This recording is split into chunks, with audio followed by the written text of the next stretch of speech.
বন্ধ করে দেন, একবারে বন্ধ। বন্ধ করতেন পারেননি? লালটা জাতা দিয়ে ধরে রাখেন। ফারে ফারে আল্লাহ, পয়লা লাউডা যদি ধরে হুজুরে জাতা দিয়ে আঙ্গুল বেড়ে এটা পাইলেছে ভিডিও। লাউদো ধরছে, টাহি মাছ এই ড্যাগের ভিতরে ফালাইতে আছে। এখন ফলায় খালি লাউ চায় আর টাহি মাছ চায়। হুজুরকে লাভ, মায় কয় লাভ হইতো না, হুজুরের লাউ এই লাউয়ের ফেল চাইয়া লাভ হইতো না।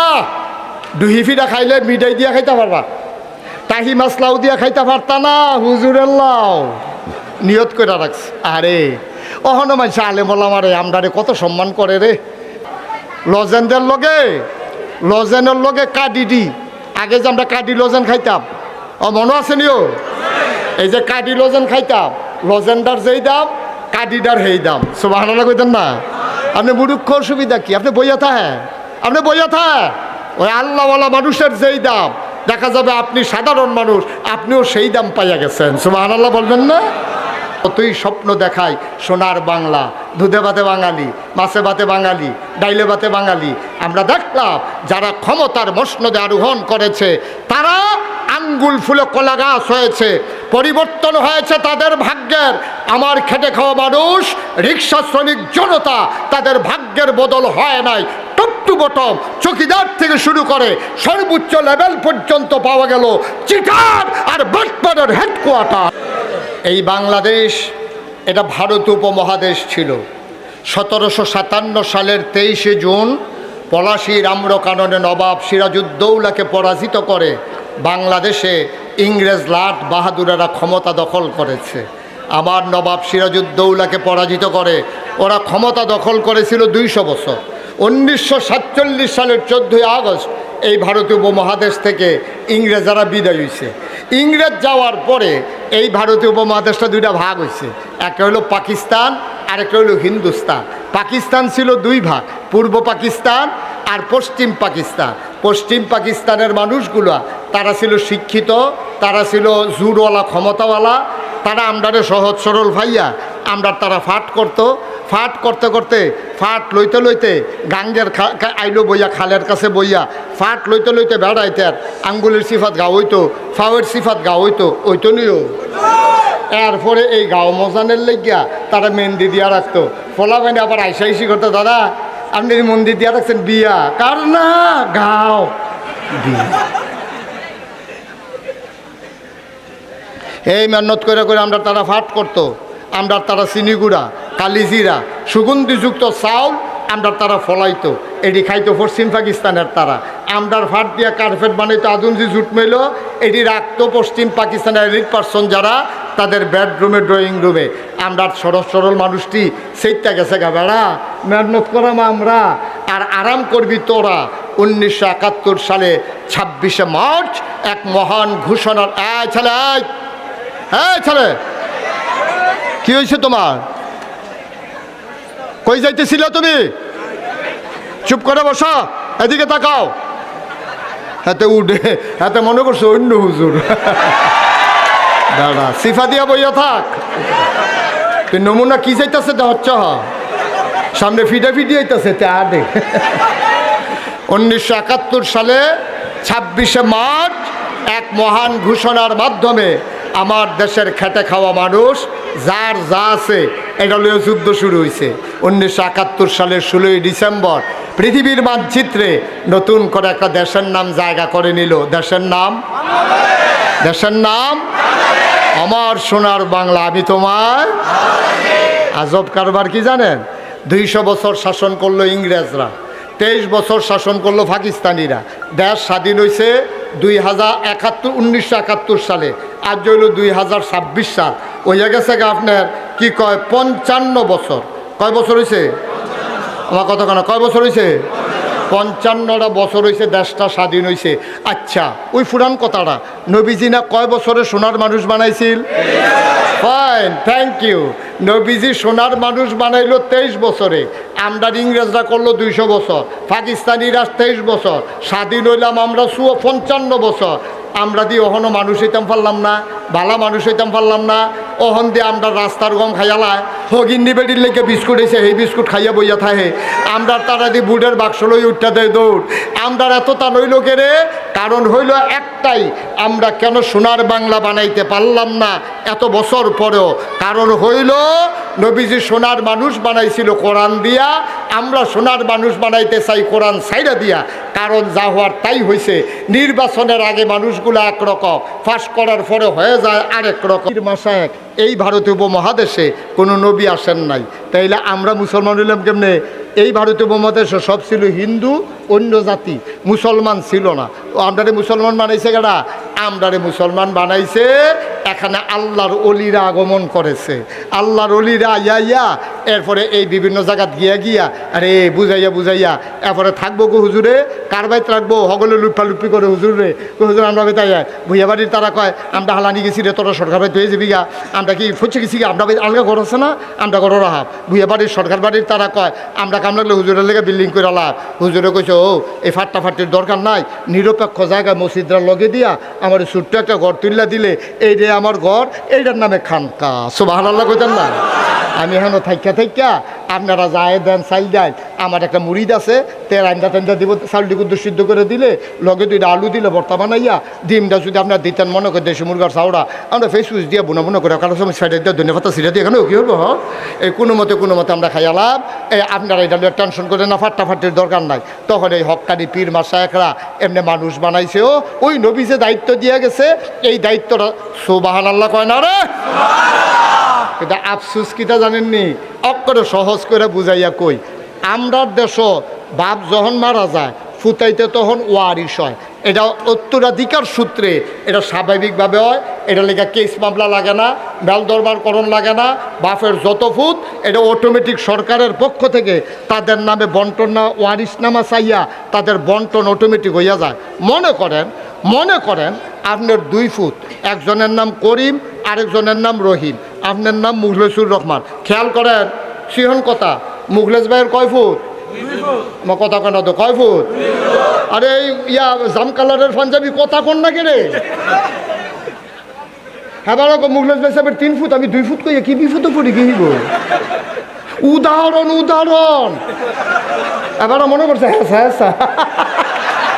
বিপদে এটা পড়লাম রে এই মুখলেস ভাই সাহেবের কয় ফুট রে একটার নাম আরেকটার নাম তোরা ফ্যাস লাগাই লাইছ বটটার নাম রহিম রাখ বটটার নাম কিতা রে সুইটাটার নাম কিতা এখন মুখলেস ভাই সাহেব 10 কানি জমিন রেখা গেছে মারা যাওয়ার সময় মুখলেস ভাই সাহেবের জমিন রেখা গেছে কয়খানি হুজুরের যাবন আপনি আমার দিকে চাই যাবন এই হুজুরে যাই ফিরসাব হুজুর কুদরা কষ্ট নিয়েন না হুজুরের একটা ফিসে টান দিয়া দে কোন ইচ্ছা করে দে ঘুরাই দে আমার দিকে ঘুরা এই হুজুরের সাহেব হইব বলা হুজুর সাহেব হইছে না আচ্ছা আগা না আমার দিকে চাইতে ভালো হইব হ্যাঁ এই আবার এখন দেখতে আসি ও বাবু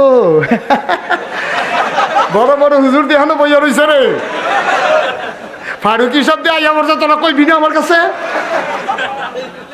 এবার থাকলে আমি ডরে ওয়াজ করতাম ফারা ছোটবেলা এবার ওয়াজ আমি এবারে শুনছি আর হেই হুজুর আজ বইয়া রইছে কিতারে কথা মার হাবা কয় না রে ওই মুখলেস ভাই সাহেবের কয় পুত্রে বটটার নাম কিতা সুইটাটার নাম কিতা মুখলেস ভাই সাহেবের জমিন কয়খানি এখন একজনে পাইছে কয়খানি মার্শাল্লাহ সহজ তোমরা লাইনও ফিরে গেছো গা অহন মশাল্লা রাস্তার যখন উঠতে গেছো গা ইঞ্জিনও দুইটা খালি বইয়া থাকবা গাড়ি চলতে থাকবো ওয়াজ আগাইতে থাকবো এখন ফানি সুবহানাল্লাহ কয় না রে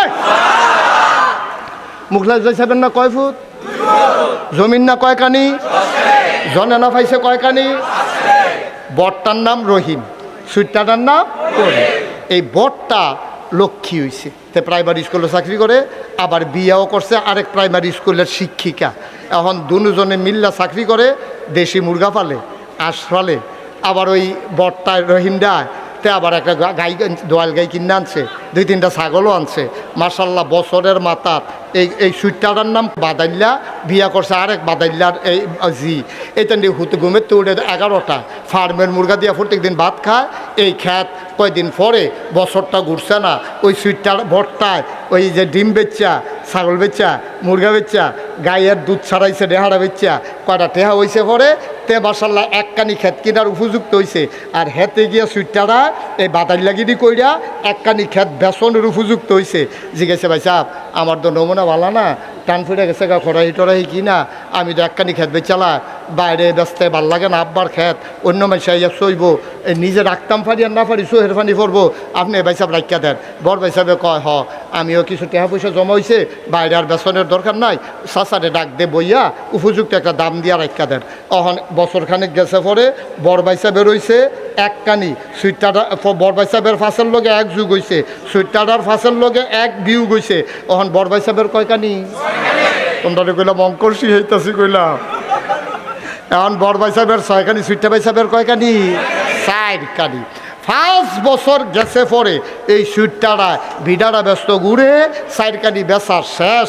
এখন রহিমের কয়খানি? হ্যাঁ তার আছে হুডা বিডাড়া, হ্যাঁতে বিডাড়াও ব্যস্ত চায়।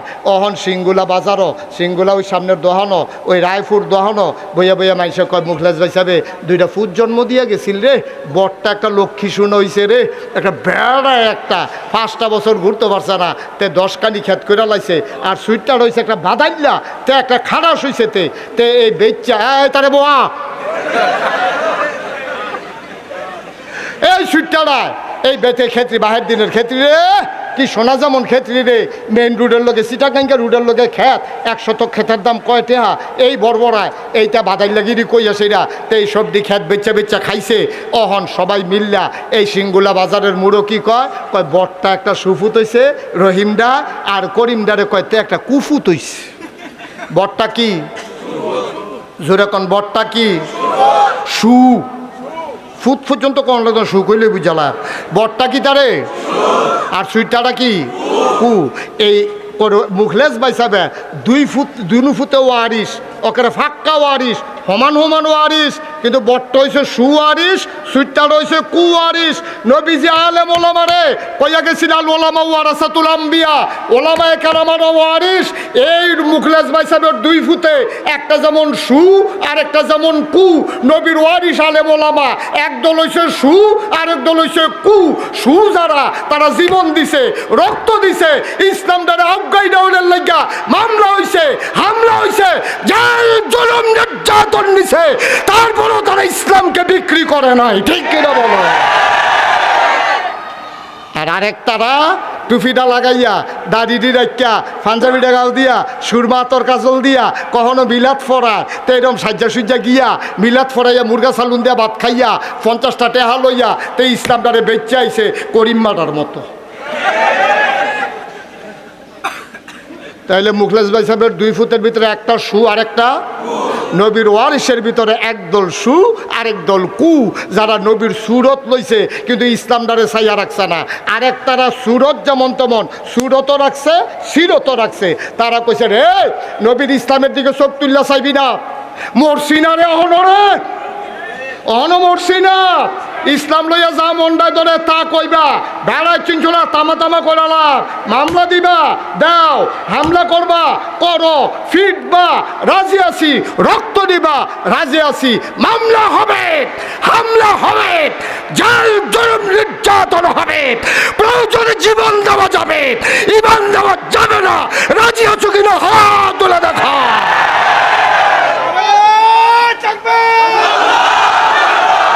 আমরা কি কোন সু দুইজনে ফিডা লয়াম, ইসলামের উপরে কথা দিতে লইতাম পারতাম না, ফারাম রে ইসলাম নিয়ে কোনো কথা নাই।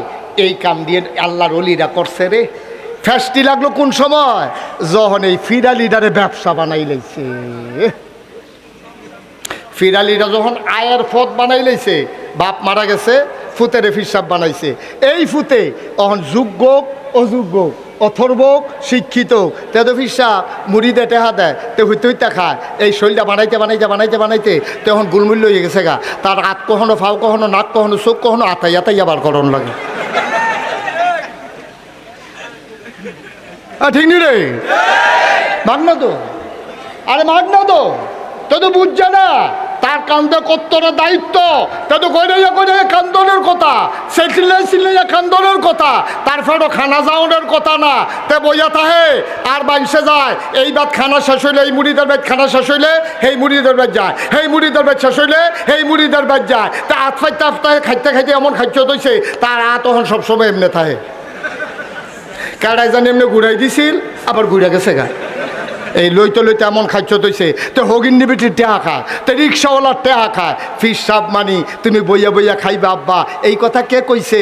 ফিস সাপ মানি হইল নবীর রেখে যাওয়া দায়িত্ব তুমি পালন করবা, ঠিক কিনা? নবীজি উহুদের ময়দানে দাঁত দিছে, তোমার দাঁত দেওয়ানের কাম লাগলে দাঁত দিবা। নবীজি বদরের প্রান্তরে 70 জন সাহাবা হারাইছে, তোমার কাম লাগলে তুমি মুড়ি হারাইবা। ইসলামের বিপক্ষে কথা আসবে, তুমি লাফ দিয়া খানকা থেকে মাথার পাগড়ি কোমরে চলে আসবে, হাতের লাঠি চলে আসবে, তরবারি খাপ থেকে বেরো হয়ে হাতে চলে আসবে। তুমি চিৎকার করে জানিয়ে দিবা আমরা জীবন দিতে জানি, ইমান দিতে জানি না, ঠিক কিনা? এটার নামে না ফিস সাপ। অহন ফিস সাপ মানি হইল এবারে ভালোও কয় না, খারাপও কয় না, এবারে ধুম ধরে বইয়া থাকে। ইসলাম বেড়াত লাগিয়া যাই গাও, এবার আর মুড়ি ঠিক থাকলে এসা, ঠিক কিনা কন? ইসলাম বেড়াত লাগিয়া যাই গাও, ইসলাম কামলে গেলে খালো ফুটা যাই গাও, এবারে সব ঠিক থাকলে সারা। বা আপনি বুঝেন আপনারে কত সম্মান করে মানুষ। অহনও গ্রাম দেশের বেরিয়েতে লাভের দানাটা লাগাইতে নিয়ত করে ফইলা লাউটা হুজুরে দেন। কত সম্মান করলে এই চিন্তাটা আইয়ে, কত সম্মান করলে এই চিন্তা। লাউয়ের দানাটা লাগানোর আগে মায় ফরসিমেল ফিরা নিয়ত করছে আল্লাহ অজ্ঞাইতাছে, কইলাম দানাও অজ্ঞাইতাছে, এবিডি নিয়ত অজ্ঞাইতাছে, উফরেতে ধরছে। মাশাল্লাহ বালা জামাই পাইছি, আপনারা আর খবর দিতাম পারছি না, অনুমতিও নিছি না, বিয়া তো দিয়া লাইছি। তা আমার মেয়ের বিয়া, আপনার নাতিনের বিয়া আপনি কিছু দিতেন না? সুবহানাল্লাহ কইতেন না? আচ্ছা আমরা ফারামনি, আমারও তো মুরিদ আছে, আমরার মুরিদরা আমরার কাছে আইয়া কইতে পারবেন। বাংলাদেশে যে ফিস সাপরে তো অনেকে বাপ ডাহে, কয় রুহানি বাপ, ওকে ফাইন ডাহেন আপনি। কেউ গিয়া কইতে পারবেন যে হুজুর আমি তো সারা জীবন দরবারের লেগে মেহনত করে গেলাম, আমার জিয়ের তো বিয়া ঠিক হয়েছে, আপনি কইলাম প্রথম শাড়িটা দিবেন অথবা কানের জিনিসটা দিবেন, এই সম্পর্কটা আমাদের নাই। আমরা আরও আশায় আশায় থাকি। মুরিদের মাইয়ার যখন বিয়ে হয়েছে, লুঙ্গিয়ার ছাতি তো নিশ্চিত, লুঙ্গিয়ার ছাতি কোনো সন্দেহ নাই। না আব্বা, যেখান থেকে পাবেন পাবেন, যেখানে দেওয়ার দিবেন। যেখানে নবীজি কি শিখাইতে আছে, সাহাবাইয়া কই ইয়া রাসূলুল্লাহ আমার যে মাইয়ার বিয়া ঠিক হইলো, আপনি কিছু দিতেন না? সুবহানাল্লাহ কইতেন না? সবাই একটু মনোযোগ দেন তো, মনোযোগটা নষ্ট হয়ে গেছে। একটু মনোযোগ দেন সবাই, আমার দিকে তাকান, এদিক সেদিক তাকাইন না। আমার মেয়ের বিয়েতে আপনি কিছু দিবেন না? নবীজি সাথে সাথে পকেটে হাত দিছে, পকেট খালি, কিচ্ছু নাই দেওয়ার মতো। নবী খুব বিব্রত বোধ করলেন, ভদ্র মানুষ তো, চেহারাটা লাল হয়ে গেছে। আরে আমি কেমন নবী তোমার? তোমার নবী এমন গরিব নবী, তোমার মেয়ের বিয়েতে যে আমি কিচ্ছু দেব, আমার তো কিচ্ছু নাই। তুমি একটা কাজ করো, মন খারাপ করো না, আগামীকালকে সকালবেলা আইসো। আমি তো সকালবেলা একটু ঘুমাইলে, আরাম ফরমাইলে, তখন তুমি যখন দেখবা যে আমি ঘুমিয়ে আছি, তোমার জন্য গোপন সংকেত, আমি ঘুমাইলে তো কেউ ডাকে না, তুমি আইসা দরজার শিকলে ধরে 3টা নাড়া দেবা, তখন আমি বুঝবো তুমি আসছো, আমি দরজা খুলে দেব। আসার সময় ছোট্ট একটা শিশি নিয়ে আসবা আর একটা কাঠি নিয়ে আসবা। সাহাবা চলে গেলেন। মেয়ে বলতেছে আব্বা নবীজি কিছু দেয় নাই, কয় কালকে যাইতে বলছে। ছোট্ট শিশি নিয়া কাঠি নিয়া ওই লোক আইসা দেখে নবীর ভেতর থেকে দরজা বন্ধ। দরজায় দাঁড়ায় সালাম দিলেন, আসসালাতু আসসালামু আলাইকা ইয়া রাসূলুল্লাহ। না, দরজা খুলে না, গোপন সংকেত। দরজার শিকল ধরে কি করতে হবে? নাড়া দিতে হবে। 3বার যখন নাড়া দিছে, নবীজি বললেন আহলান সাহলান মারহাবা, মোস্ট ওয়েলকাম, আমার ঘরে তোমাকে স্বাগতম। সুবহানাল্লাহ বলবেন না? বলছে যে শিশি আনছো? কই জি ইয়া রাসূলুল্লাহ আনছি। খুঁড়েতে বেড়ায় শিশি বার করে দি। কাডি আনছো? কই জি ইয়া রাসূলুল্লাহ কাডিও আনছি। আবার নবীজি পাঞ্জাবি রাতটা এই জায়গা পর্যন্ত উঠাইলেন, আবার এই পাঞ্জাবি রাতটা এখানে উঠাইলেন। উঠাইয়া তেন কসলাইতে শুরু করলেন, জুড়ে জুড়ে জুড়ে জুড়ে কসলাইতে কসলাইতে কসলাইতে কসলাইতে লাল হয়ে গেছে, পশমের গোড়ায় গোড়ায় ঘাম জমে গেছে। নবীজি বললেন এই শিশিটা ধরো, তাড়াতাড়ি ধরো। তখন নবীজি হাতটা বাঁকা করছে, ওই সাহাবাই না কনুর কাছে না শিশিটা ধরছে, ওই জমানো ঘামগুলা টপ টপ টপ টপ কইরা শিশির ভিতরে পড়তে আছে। সুবহানাল্লাহ বলবেন না? অর্ধেক শিশি হয়ে গেছে, নবী বললেন এবার এটাতে ধরো। এবার এই হাতে ধরলো, বাকি অর্ধেকটা ভরে গেল। নবী শিশির মুখটা বন্ধ করিয়া একটা কাপড় দিয়ে পেঁচাইয়া বলল, বাবা আমি তো গরিব মানুষ, তোমার মেয়ের বিয়েতে কিচ্ছু দিতে পারলাম না, এই যে আমার গায়ের জমানো ঘাম, এইটাই তোমার মেয়ের বিয়েতে আমি নবীর পক্ষ থেকে উপহার। সাহাবা চোখের পানি ছেড়ে দিলেন, ডাক দেয়া কইয়া রাসূলুল্লাহ, ইয়া হাবিবাল্লাহ, আমার মেয়ের মতো ভাগ্যবতী মেয়ে এই দুনিয়াতে আর নাই। আপনি নিজের হাতে ঘাম বের করে দিয়েছেন, যেই ঘাম মেশকে আম্বরের চাইতে আরও সুগন্ধ। আমার মেয়ের কপাল বড় ভালো। লোকটা কানতে কানতে দিলেন দৌড়। দূরে তার বাড়ি ছিল, মরুভূমির মাঝ দিয়ে যেতে হতো। তিনি দিলেন দৌড়। মেয়েটা বাড়ির সামনে দাঁড়িয়ে আছে, খোলা আকাশের নিচ দিয়ে আব্বা আসবে, আমি তো দেখে ফেলবো। মেয়েটা দেখলো বাবা দৌড়াইতেছে, হাত খালি, কিচ্ছু নাই। মেয়েটার মনটা খারাপ হয়ে গেছে। নবীকে আমার আব্বার হাতে আমার জন্য কোনো উপহার দেয় নাই, আব্বার হাত তো খালি। মেয়েটা যখন দেখলো বাবা কাছাকাছি চলে আসছে, আবার মেয়েটা দৌড় দিয়া বাবার সামনে গেছে, গিয়া কয়, আব্বা, ও আব্বা, নবীজিকে কিচ্ছু দেয় নাই। সাহাবা কান্দে আর কয়, ও মেয়ে আমার, তোর মতো ভাগ্যবতী আসমানের নিচে জমিনের উপরে আর নাই। তোর কপাল বড় ভালো, তুই কি নেয়ামত পাইছস? কয়, কি দিছে আব্বা? খুঁটের ভেতর থেকে ছোট্ট একটা শিশি বের করে দিলেন। সুগন্ধে চতুর্দিক তার ভরে গেল।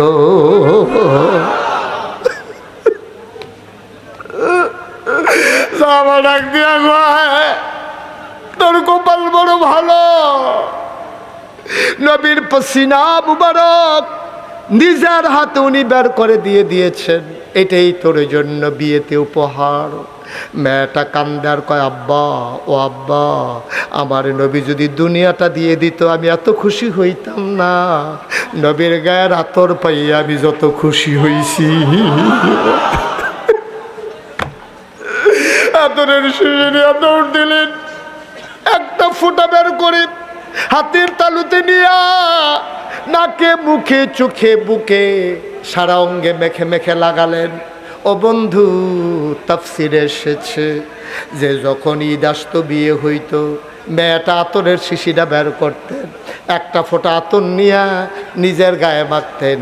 গোটা মদিনায় ওই মেয়ের আতরের গন্ধ ছড়িয়ে পড়ত। সবাই চিন্তা করতো এত দামি পারফিউম কে ব্যবহার করি, এত দামি আতর কার, গন্ধটা কোত্থেকে আসে? সবাই দেখে মরুভূমির মাঝে একটা বাড়ি, ওই বাড়ি থেকে গন্ধটা আসে। সবাই দৌড়ে দৌড়ে বাড়ির কাছে চলে আসলেন, দেখে বাড়ির ভেতর থেকে গন্ধ আসে। লোকটাকে ডাকা হলো, ভাই আপনি গরিব মানুষ, এত দামি আতর পাইলেন কই? লোকটা কান্দে আর কয়, ভাই এই আতরের মালিক আমি না, এই আতরের মালিক আমি না, এই আতরের মালিক আমার মেয়ে। তোমার মেয়ে এত দামি আতর পাইল কই? কই, আতর না রে ভাই, আমার মেয়ের বিয়েতে নবীর পক্ষ থেকে দেওয়া একটা উপহার। কয়টা কি উপহার দিয়েছেন? কয়, নবীর পসিনা মুবারক আমার মেয়ের বিয়েতে নবী উপহার দিয়েছেন। সবাই মিলে বাড়িতে চলে গেল। যাওয়ার সময় বলে গেল, এই বাড়ি আর সাধারণ বাড়ি না, আজকে থেকে এই বাড়ির নাম সুগন্ধি বাড়ি। চারটা যে দেখা যায়, ওই চারটাকে তুমি যদি দুই টুকরা করে দেখাইতে পারো, তাইলে আমরা মনে করব তুমি আসলেও নবী। সুবহানাল্লাহ বলবেন না? আল্লাহর নবী তিনি চিন্তায় পড়ে গেলেন, কেমন করে সম্ভব? আমি কেমন করে আকাশের চাঁদ দুই টুকরা করব? আমার কি ক্ষমতা আছে নাকি? সকল ক্ষমতা কার? কথা কয় না কার? তাইলে নবীগণ যা করে আল্লাহ করায়, অলিগণ যা করে আল্লাহ করায়। অলির নিজস্ব কোনো ক্ষমতা নাই, নবীদের নিজস্ব কোনো ক্ষমতা নাই, ঠিক কিনা? সব ক্ষমতা কার? তবে তারার লগে আল্লাহর একটা গোপন চুক্তি আছে। আপনার আর আমার নাই দেখা আমরার কথা আল্লাহ শুনেন না, কিন্তু নবীদের কথা আল্লাহ শুনেন। কারণ হইল নবীদের সাথে আল্লাহর একটা গোপন সম্পর্ক আছে। সুবহানাল্লাহ বলবেন না? এই জন্য সমস্ত নবীগণ মুস্তাজিবুদ দাওয়া, তাদের দোয়া কবুল, যেই দোয়া করবে সেই দোয়া কবুল, আর তারা এমন দোয়া করে না যেটা কবুল হবে না। সুবহানাল্লাহ বলবেন না? এখন নবীজিরা এসে কি কইছে, যদি 4টা 2 টুকরা করে দেখাইতে পারো তাইলে আমরা মনে করব তুমি নবী। এখন নবীজি আল্লাহর সাথে গোপন চুক্তিতে চলে গেলেন। মাওলা ও রব্বে করিম, তুমি কোরআনুল কারীমে বলেছো ওয়াল্লাযীনা জাহাদু ফিনা লানাহদিয়ান্নাহুম সুবুলানা ইন্নাল্লাহা লামাআল মুহসিনিন। আল্লাহ বলছেন ওয়াল্লাযীনা জাহাদু, যারা চেষ্টা করে, ফিনা ফিদ্দিন ফিল ইসলাম, যারা ইসলাম মানতে চায়, যারা ইসলামের পথে চলতে চায়, লানাহদিয়ান্নাহুম সুবুলানা, আল্লাহকে পাওয়ার জন্য যতগুলা রাস্তা আছে আমার আল্লাহ বান্দার জন্য সবগুলা রাস্তা সহজ করে দেয়। আপনি নিয়ত করে নামবেন, সহজ করে দেবেন কে?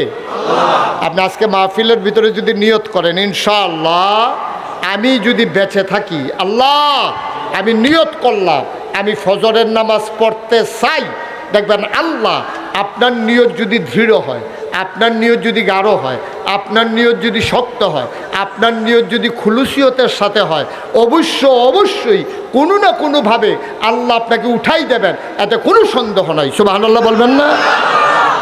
এমন হইতে পারে দেখা যাবে যে আপনি একটা পিঁপড়া কামড় দিচ্ছে, আপনি ফালতে উঠতে দেখেন যে আজান পড়তে আছে। এমন হইতে পারে আপনার পেশাব ধরছে, আপনি এমন সময় পেশাব করতে উঠছেন, উঠতে দেখেন আজান দিছে। এমন হইতে পারে আপনি ঘাটটার ভিতরে ব্যথা পাচ্ছেন, আপনি লাফ দিয়ে উঠে দেখেন আজান দিছে, তো আপনি তো নিয়ত করে শুইছেন ফজরের নামাজ পড়তে চান। অন্য দিন এই টাইমে ফিফড়ায়ও কামড়ায় না, গাঢ়ও ব্যথা করে না, তারপরে গিয়া আপনার পেশাবও ধরে না। আর আজকে এত রাইতে শুইও পেশাব ধরছে, না হইলে ফিফড়ায় কামড় দিছে, না হইলে দেখা গেল আপনার ঘাড় ব্যথা করতে আছে, উঠতে দেখেন ফজরের টাইম, ওই যে নিয়ত করছিলেন আল্লাহ আপনাকে ব্যবস্থা করে দিচ্ছে। সুবহানাল্লাহ। ওয়াল্লাযীনা জাহাদু ফিনা লানাহদিয়ান্নাহুম সুবুলানা ইন্নাল্লাহা লামাআল মুহসিনিন। এবার আল্লাহ তাবারক ওয়া তাআলার কাছে নবীজি দরখাস্ত দিলেন, ইয়া রাব্বাল আলামিন, তারা মুসলমান হয়ে যেতে চায় কিন্তু শর্ত দিয়েছে চাঁদকে তারা 2 টুকরা দেখতে চায়। আমি কেমন করে চাঁদকে 2 টুকরা করে দেব? তুমি তো কুন ফায়াকুন, তুমি বলো হও হয়ে যায়, তুমি কারবারটা ঘটাই দিলেই তো হয়। আমি এটা প্রমাণ করে দিতে পারি। আল্লাহ তাবারক ওয়া তাআলার পক্ষ থেকে নবীজি ইশারা পেয়ে গেলেন। আল্লাহর নবী কিচ্ছু বললেন না, সবাইকে ডেকে বললেন কি দেখতে চাও? কয় চাঁদটা 2 টুকরা দেখতে চাই। এবার আল্লাহর নবী শাহাদাত আঙ্গুলটাকে খাড়া করলেন, উঁচু করলেন। তিনি বিসমিল্লাহ বলে আকাশের চাঁদের দিকে তাকাইয়া কোনো কথা বললেন না, শুধু আঙ্গুলটা এমন করে ইশারা করলেন।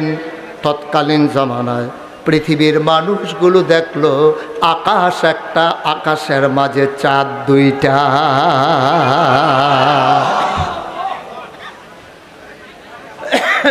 ওরা মুসলমান হয় নাই।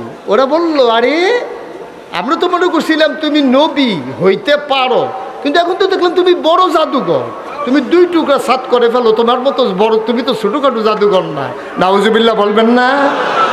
কারণ তাদেরকে আল্লাহ খাতামাল্লাহু আলা কুলুবিহিম, তাদের অন্তরের ভিতরে আল্লাহ মুহর মেরে দিয়েছে। হেদায়েত নসিব হবে না তো সাত 2 টুকরা না 10 টুকরা করলেও কাজ হবে না, ঠিক কিনা? হেদায়েত সাংঘাতিক বিষয়। এই জন্য আমরা সব সময় চাই ইহদিনাস সিরাতাল মুস্তাকিম, হে আল্লাহ তুমি আমাদেরকে সহজ সরল রাস্তাটা দেখাও। আমরা বোকা মানুষ, সামনে চাইলে পেছনে দেখি না, ডাইনে তাকাইলে বামে দেখি না। আজকে শুক্রবার, গত শুক্রবারে কি দিয়া রাতের বেলা ভাত খাইছিলাম আমাদের মনে নাই। সুতরাং আল্লাহ আমরা ব্যাককল, আমরা নাদান, আমরা মূর্খ, আমাদের মনে থাকে না। তুমি যদি দয়া করে ইহদিনাস সিরাতাল মুস্তাকিম, দয়া করে যদি সহজ সরল রাস্তা দেখাও, তাইলে আমরা রাস্তা পাবো, নাইলে পাওয়ার কোনো ব্যবস্থা নাই। আল্লাহকে ওকে ফাইন, এই জন্য ব্যবস্থা করে দিয়েছি, মানুষদের মাঝ থেকে আমি নবী এবং রাসূল পাঠাইছি। সুবহানাল্লাহ বলবেন না? এই নবীদের কাজ হলো পথহারা মানুষকে পথ দেখানো, দিকহারা মানুষকে দিক দেওয়া, এই মানুষগুলোকে অন্ধকার থেকে আলোতে নিয়ে আসা, গোমরাহি থেকে হেদায়েতে নিয়ে আসা, কুফর থেকে ইসলামে নিয়ে আসা। আর সকল নবীদেরকে এক একটা স্পেশাল কোয়ালিটি, অনন্য বৈশিষ্ট্য, শরীয়তের ভাষায় যারা কয় মুআজিজা, আল্লাহ এটা দান করেছেন। যেমন আদমু সফিউল্লাহ, আদমু আবুল বাশার, আদম হইল মানুষের আব্বা। সুবহানাল্লাহ বলবেন না? তাইলে আমাদের আব্বা, প্রথম আব্বা যিনি আদি পিতা, ওনার কি নাম? সবাই কথা বলেন, ওনার কি নাম? মুসলমানের আব্বা হইল 4 জন। মুসলমানের আব্বা কয়জন? ঘুমাই গেছেন আপনারা? তো কথা বলা লাগবে না। মুসলমানের আব্বা কয়জন? সবাই জুড়ে কোন কয়জন? 1 নম্বরে আদি পিতা আদম, মানুষের আব্বা। উনি সকল মানুষের আব্বা, হিন্দু হোক, বৌদ্ধ হোক, খ্রিস্টান হোক, ইহুদি হোক, জৈন, পার্সি, উপজাতি, গারো, চাকমা, খাসিয়া, যত জাতের মানুষ আছে, নিগোষ্ঠী, উপজাতি, সবার জন্যে আদম হইল মানুষের আব্বা। তে কাফের হইলেও তার আব্বা, তে মুসলমান হইলেও তার আব্বা। সুবহানাল্লাহ বলবেন না? 1 নম্বরে মানুষের আব্বা হইল আদম। 2 নম্বরে জাতির পিতা হইল ইব্রাহিম। মুসলমান জাতির পিতার নাম কি? কি অন্য কাউর কথা কনের মত আছে নাকি? তো দুমদুরে রয়েছেন দিয়ে মনে হয় যেন অন্যরা আইয়া পরে মুহে দিয়ে বছর এবারে যে বোকা। আমাদের জাতির পিতার নাম কি? অন্য কাউকে মানেন? গত 17 বছর ধরে অনেক চেষ্টা করছে একবার নাম মুখস্থকরণের লেগিয়া, আমরা ফলাফাইনে ডুব গিলে না, বমি হইয়া বার হয়ে যাই। ঠিক কিনা খাও? তাহলে মুসলমানের জাতির পিতার কি নাম? এই পৃথিবীতে 800 কোটি মানুষ আছে, 200 কোটি মুসলমান আর 600 কোটি কাফের। এই 200 কোটি মুসলমান শুধু বাংলাদেশের মানুষ না, সারা পৃথিবীতে 200 কোটি মানুষ যারা আছে, তারা ইব্রাহিম ছাড়া আর কাউকে জাতির পিতা মানে না। ঠিক কিনা কয়? আমাদের জাতির পিতার কি নাম? তাহলে আব্বা কয়জন? কথা কয় না, আব্বা কয়জন? 1 নম্বরে আদি পিতা আদম, 2 নম্বরে জাতির পিতা ইব্রাহিম, 3 নম্বরে রুহানি পিতা নবী মুহাম্মদুর রাসূলুল্লাহ, আর 4 নম্বরে যার যার আব্বা তার তার। এটা হেবারটা হেবারার, আমারটা আমার, হেবারটা হেবারার। এটা একজনের তার 3টা বনে, আর বাহি একটা বনে না, যার যারটা এটা তার তার আব্বা। সুবহানাল্লাহ বলবেন না? জোরে বলবেন না সুবহানাল্লাহ? তাইলে সব নবীরে আল্লাহ এক একটা গুণ দিছে। এখন আমার নবীজি যখন তিনি নবুয়ত প্রাপ্ত হলেন 40 বছর বয়সে, উনি আইসা দেখে, খেয়াল করেন, উনি আইসা দেখে সব মানুষ বর্বর, বেদুইন, যাযাবর, মূর্খ, অসভ্য, জাহেল, ভদ্রতা নাই, সভ্যতা নাই, ফিডাফিডি, মারামারি, যেহেন দিয়ে সুই ডুহে না, শাবল ডুহাই দিয়ে বইয়া থাকে, যা মন্ডায় ধরে তা করে। নবীজি আইসা দেখলেন, এমন অবস্থায় তিনি নবুয়ত প্রাপ্ত হলেন। তো নবীদের কাজ, আমি আগে বলছিলাম, নবীদের কাজ হলো অন্ধকার থেকে আলোতে নিয়ে আসা। এখন নবীজি আইসা থেকে সব অন্ধকারের ভিতরে, এখন কি করবে? নবীজি যখন দাওয়াত দেওয়া শুরু করলেন, মানুষগুলা টিটকারি মস্কারা মারা শুরু করলো। মানুষগুলা নবীজিকে পাগল বলল, জিনে ধরছে বলল, জাদুঘর বলল, মন যা চায় নবীজিকে তাই বলল। নবীজি কথা শুনলেন না, তিনি দাওয়াত চালিয়ে যেতে শুরু করলেন। একজন একজন একজন একজন করে মুসলমানের সংখ্যা বাড়তে শুরু করলো। উনি দেখলেন যে মানুষগুলো ছিল বর্বর, বেদুইন, যাযাবর, মূর্খ, অসভ্য। এই মানুষগুলোকে নবী সময় পাইলেন 23 বছর। 40 বছর বয়সে ওনার নবুয়ত প্রকাশ পাইছে। 63 বছর বয়সে নবীর ইন্তেকাল হয়ে গেছে।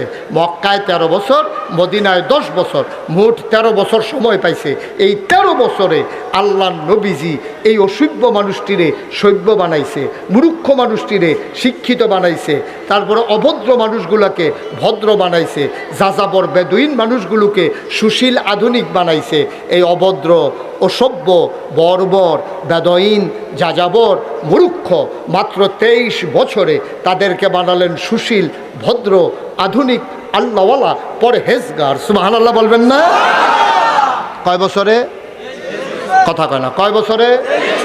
এখন পশ্চিমা বিশ্বের যারা মনীষী, পশ্চিমা বিশ্ব কারা? উন্নত যারা, America, Britain, France, Germany, Sweden, Switzerland, এরকম বড় বড় যে দেশ আছে, ওই দেশের যত ইউনিভার্সিটি আছে এখন এই ইউনিভার্সিটির ভিতরে গবেষণা করতে আছে। আরে 23 বছরে একটা মানুষ এই অসভ্য মানুষটিরে কেমনে রে সুসভ্য বানাইলো।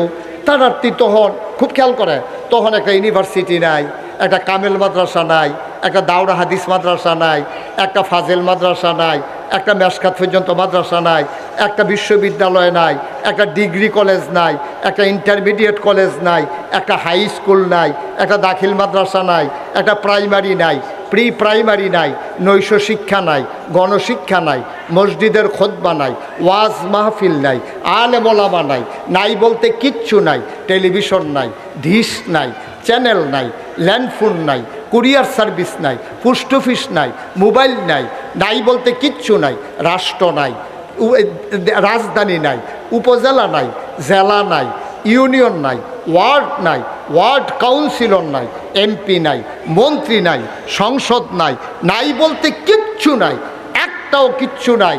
এর ভিতর দিয়া আল্লাহ রসুল সাল্লাল্লাহু আলাইহি ওয়াসাল্লাম এই নাইয়ের ভিতরে তিনি মানুষগুলোকে বানালেন সুসভ্য, সুশীল, আধুনিক, ভদ্র, আল্লাহওয়ালা। আর এখন আমাদের ইউনিভার্সিটি আছে, আমাদের ডিগ্রি কলেজ আছে, দাওরা হাদিস মাদ্রাসা আছে, কামেল মাদ্রাসা আছে, দাখিল মাদ্রাসা আছে, প্রাইমারি আছে, হাফিজি মাদ্রাসা আছে, প্রি প্রাইমারি আছে, গণশিক্ষা আছে, নৈশ শিক্ষা আছে, মোবাইল ফোন আছে, ল্যান্ড ফোন আছে, কুরিয়ার সার্ভিস আছে, পোস্ট অফিস আছে, আমরার বাইক বিল্ডিং আছে, 2 তলা 3 তলা আছে, আমরার ফুতাইত বিদেশ থাকে মার্শাল্লাহ টেহা আছে, খরাহি কিনা লইলেও কোনো খরাহির অভাব নাই, আমরা প্রতিবেলায় মাছ গুস্ত খাই, আমাদের গাভীর দুধ আছে, নিজে গাই না পারলে কিন্নাইন না খায়, কিন্নাইন না পাইলে ডিব্বার দুধ বানাইয়া খায়, সব তানের ভিতরে দিয়া আমরা দি সোনার মানুষ হইতাম পারলাম না। আমরা দি বাহে ফুতেরে মাইডালায়, ফুতে বাফেরে মাইডালায়, নেশার টাকা না পাইয়া মা বাফেরে বান্দা ঘুমের ভিতরে মাইয়ায় মাইডালায়, মা দুধের বাচ্চা ফালাইয়া রিক্সাওয়ালার লগে ভাগ্যা জিজ্ঞায়। আমরার ভদ্রতা নাই, আমরা সভ্যতা নাই, নাই কেন? নবীর আমলে কোরআন ছিল, আমার শিক্ষায় কোরআন নাই, ঠিক কিনা? নবীজি সোনার মানুষ বানাইছিলেন কোরআন দিয়া, আর আমরা সোনার মানুষ বানাইতে চাই কোরআন সাইডা দিয়া। এক নাস্তিক মুরতাদ সে ঘোষণা দিয়েছে যে ঘরে ঘরে যদি নাচের ব্যবস্থা করা যায় তাইলে দেখা যাবে ছেলে মেয়েদের আর আলাদা ব্যায়াম করা লাগবে না, নাচটায় তার আর ব্যায়াম হয়ে যাব। আমি বলেছি তুমি বাংলাদেশে থাকো, বাংলাদেশের মানুষের পালস বুঝো না। তুমি ঢাকা শহরে থাকো তো শীততাপ নিয়ন্ত্রিত কক্ষে পুলিশ পাহারায়, যা মুখে দিয়ে আসে বলা সুন্দর, পারলে সিঙ্গুলার জমিনে এসে বলো পিঠের চামড়া নিয়ে ঢাকা যাওয়া যাবে না, ঠিক কিনা? নবী আর আইতো না, এটা কি একমত সবাই? মানুষ আইবনি, কিয়ামত পর্যন্ত মানুষ আইব। তো নবীর আনা জাহান্নামী বান্দারে জান্নাতি বানাইব, তো নবী আর নাইলে তো আমরা জান্নাতি বানাইব। ওরা কেউ খাইছিনি ধরা, আমরা যে জাহান্নামে যাই এই কারণে তো যাওয়ান লাগবো, নবী নাই কিতা করা?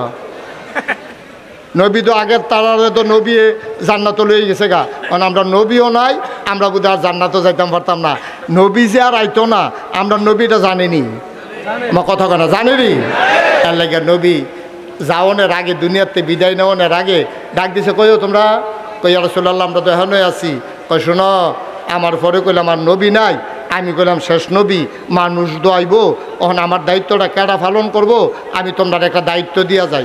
কই রাসূলুল্লাহ বলেন, কাল ওলামাউ ওয়ারাসাতুল আম্বিয়া, ওলামায়ে কেরাম নবীর ওয়ারিস, অর্থাৎ বাপ মরে গেলে গা ফুতাইতে যেমন জাগা জমির মালিক হয়, তোমরা অটোমেটিক আমি আমার ইন্তেকালের পরে ওলামায়ে কেরাম হইবা ওয়ারিস, অর্থাৎ আমি যেই কামটা কইরা গেছি তোমরা এই কামটা করবা, এটা তোমাদের উপরে দায়িত্ব।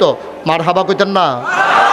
এই ফুতরা বিদেশ পাঠানোর সময় আমার কাছে আন্না কই হুজুর তার একটা ফু দেন, তো বিদেশ যাইব। তার মায় কয়, এ ফুত হুজুরের কাছে একটা নিয়ত কর, ফইলা মাসের বেতন ফেলে কী তা করবি ক? তো তে কয়, ফইলা মাসের বেতন ফেলে হুজুর আপনার 10,000 টাকা দেন, আপনি কিছু খাইবেন টাইবেন, দোয়া করেন। তে দোয়া কইরা দোয়া লইয়া বিদেশ যায়। কুদ্দুর সম্মান থাকলে তার মায় ফিরসা বুজুরের কাছে লই আইছে, তার বাপে ফিরসা বুজুরের কাছে লই আইছে। লাউডা লাগানোর সময় নিয়ত করে, দান্ডি লাগানোর সময় নিয়ত করে, ইনশাআল্লাহ যদি সুন্দর করে দান্ডি হয় সিংগুলা হাফিজিয়া মাদ্রাসাত, আরে মহিলা মাদ্রাসাত মাইয়া ফান্ডি কেমনে জানি ফরে রে, এতিম বাচ্চাও বিলে আছে হেন। এই মাইয়া ফান্ডি মাইসের ভাই কাম করলইল, বিয়া দিয়া লাইলে গিয়া সেটা কিতা চললইল না চললইল, আর ওহন মাসাল্লাহ আলেমা হইব, হাফেজা হইব, ভালা ভালা বিয়ে হইব, মসজিদের ইমাম সাহেবের লগে বিয়ে হইব, মুয়াজ্জিন সাহেবের লগে বিয়ে হইব। এটা জানি কিতা খায়, নিয়ত করছে ইনশাআল্লাহ। সিংগুলা যদি আল্লাহ আল্লাহ কইরা যদি সহি সালামতে দানটা বাইতানতাম পারি, সিংগুলা হাফিজিয়া মাদ্রাসাত, ওই মহিলা মাদ্রাসাত, ইনশাআল্লাহ 1 মুন দান। এটাকে আপনি যেমন তেমন কথা মনে করছেন? আপনি ভিক্ষা খুঁজতে আইলে কোন মাফ করো, আর খুঁজন লাগে না, আপনি নিয়ত কইরা দান্ডি লাগাইতে আছেন। এটার ওজন কয় কোটি টাকা? আরে এটার ওজন কয় কোটি টাকা রে? এটার ওজন তুমি হিসাব করে কুলাইতে পারবা না। জিয়ে নিজের ফুতেরে লাউডা দেয় না, নিজের ফুতেরে লাউডা খাওয়ায় না, এবিডি ডাক্তার দেখায় না, ফুতে টেহা বাড়াইছে, নিয়ত করছে সিংগুলা মাদ্রাসাত পয়লা 10,000 টাকা দিব, এবিডি চিকিৎসা করাইতে পারে না, এবিডি রিক্সা লই আইছে, রিক্সার ভাড়া নাই, এরপরেও আইয়াছে সিংগুলা মাদ্রাসাত, আগে 10,000 টাকা দিয়া গেছে। তুমি বুঝো এটার ওজন কত? তুমি বুঝো এটার দাম কত? আর তুমি বইয়া বইয়া খাও, তোমার হাত আছে, ফাও আছে, নাক আছে, মুখ আছে, চোখ আছে। তুমি রিক্সা চালাইলেও তো ডেলি 500 টাকা কামাই করতে পারো। ফিরসা বললে কি রিক্সা চালাইলে কি ফিরালি সুইটটা যাবো গা? তোর যখন লেখাপড়া তুই অটো চালা, ফিরালিও কর, অটোও চালা, ডেলি 1,000 টাকা করে ফেলি, মাসে 30,000। খারাপ কি? মুড়িদও থাকবো, অটোও থাকবো, টেহাও থাকবো, ফাললে মুড়িদরে কিছু দিবি, এইটাই নইলো ফিরসাপ। ঠিক কিনা কর? তুই খালি নেওয়ান লাগবো, দিলে কি তা হয়? মুড়িদ গরিব, গরিব মুড়িদ, মুরিদ গরিব, মাইয়া বিয়া দিতে পারে না, কিছু দে, প্রমাণ আছে না? হাদিসটা কি কয়ে লইতাম রে?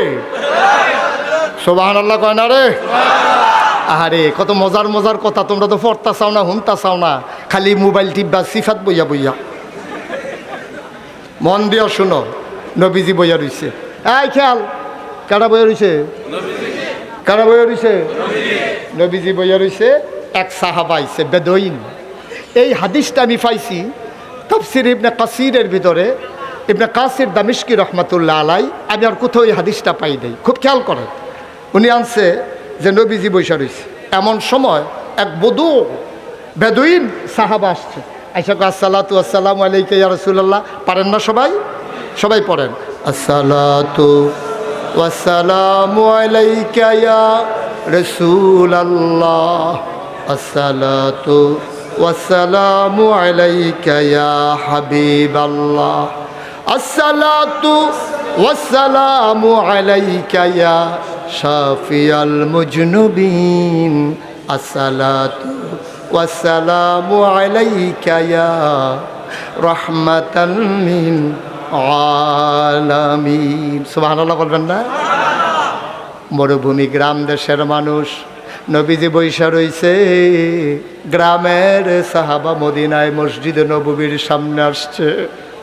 গভীর খেয়াল, গভীর মনোযোগ। আয় ছেলে, আয়, আহা ফোলা পাইন, গভীর মনোযোগ। আল্লাহর নবী বসে আছেন, ওই সাহাবা আসছে গ্রাম থেকে, আয়সা নবীকে সালাম দিলেন। নবী বললেন ওয়ালাইকুম আসসালাম ওয়া রাহমাতুল্লাহ। সুবহানাল্লাহ কয় না? এবার আল্লাহর নবীকে ডাক দেয়া কয়, ইয়া রাসূলুল্লাহ চিনতে পারছেন? কয় না বাবা, তোমারে তো চিনি নাই। কয় চিনবেন কেমনে, আমি তো শহরে থাকি না, 5 ওয়াক্ত নামাজ মসজিদে নববীতে পড়তে পারি না, আমার বাড়ি একবারে গ্রাম সাইডে, অজপাড়া গায়ে নিবৃত পল্লীতে, বর্ডার এলাকায়। কয় কেন আসছো? কয় নবী গো, আপনি তো আমার রুহানি পিতা। নবী আমাদের কি? আর সবাই কথা কন, নবী আমাদের কি? তো আপনি তো আমার রুহানি পিতা। হ্যাঁ, আমি তোমাদের আব্বা, এই জন্য আমার বিবিরা তোমাদের মা উম্মাহাতুল মুমিনিন। এই জন্য মাসালা হইল, নবীর ইন্তেকালের পরে নবীর কোনো উম্মত তার বিবিদেরকে বিয়ে করা হারাম, আমাদের জন্য নবীর বিবিদেরকে বিয়ে করা হারাম। সুবহানাল্লাহ কয় না? আমি তোমাদের আব্বা। ঠিক আছে, কি বলতে চাও? সাহাবা কয়, ইয়া রাসূলুল্লাহ, ইয়া হাবিবাল্লাহ, আপনি যদি আমার আব্বা হন তাইলে তো আমার মেয়ে আপনার নাতনি হয়। আমার মেয়েটা আপনার নাতনি। নবী গো, ও নবী, আপনার কাছে বলতে এসেছি। আমি আর কার কাছে বলবো দুঃখের কথা? ভালো একটা জামাই পাইলাম, বদরের যুদ্ধে অংশগ্রহণ করেছে, 5 ওয়াক্ত নামাজ পড়ে, খুব ভদ্র ছেলে পাইয়া মেয়েটারে বিয়ে দিয়ে ফেলছি। আহা, কি করতেছেন আপনারা? এই যে আকাশি রঙের গেঞ্জি, এই যে ভাই, ভাই কি করতেছেন আপনি এটা? সি সি সি সি, লা হাওলা ওয়ালা কুওয়াতা ইল্লা বিল্লাহ, আস্তাগফিরুল্লাহ। আপনারা একজনও বলতে পারলেন না ভাই উঠতেছেন কেন? দত্তরি, একটু খেয়াল করে আমিন কন। আর উঠেন না, যারা উঠছেন কপালে থাকা লাগবে তো। আপনি ইচ্ছে করলে কপাল দিতে পারবেন না তো, ইচ্ছে করলে দিতে পারবেন না।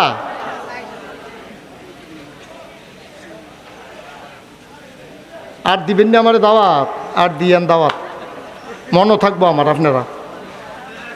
এবার আরেকবার আরে বোয়ানের লেগে ঠেললা নিয়ে এটা যে ক্ষতি, এটা আপনি বুঝেন না। ধ্যাৎ, সবাই কনা আমিন। একটু একটু খেয়াল করে তো। সাহাবা এসেরা কয়, নবী গো, আপনি যদি আমার আব্বা হন, আমার মেয়ে তো আপনার নাতনি হয়, আপনার মাইয়া নাতিনটা তো